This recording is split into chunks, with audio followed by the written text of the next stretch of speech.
मुअज़्ज़िज़ सामीन, मज़ाहमत की बुनियाद रहबर मुअज़्ज़म सईद अली खामनाई ने नहीं रखी, बल्कि कुरान ने रखी है।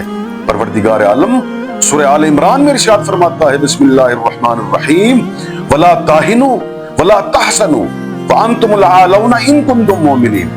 कमजोर ना पड़ो और ना ही गम करो। क्यों? क्योंकि अगर तुम मोमिन हो तो तुम ही गालिब रहोगे। अल्लाह अकबर। मेरे नौजवान दोस्तों, यही आयत रहबर मुअज़्ज़म सईद अली खामनाई की सियासत की बुनियाद है। यही वजह है कि ना वो पाबंदियों से डरते हैं, ना वो धमकियों से डरते हैं। उनका ईमान कुरान की इस आयत पर है। परवरदिगार आलम फरमाता है, वल्लाहु गालिबुन अला अम्रिही।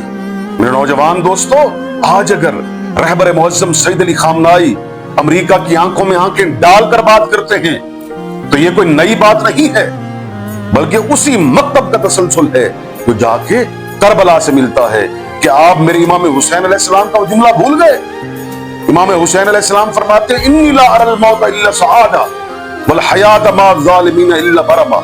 मैं मौत को सादत के सिवा कुछ नहीं समझता और जालिमीन के साथ जीना जिल्लत समझता हूं। मेरे नौजवान दोस्तों, करबला का ये जुमला आज रहबर मुअज़्ज़म की ज़बान में असर हाजिर की मज़ाहमत बन चुका है।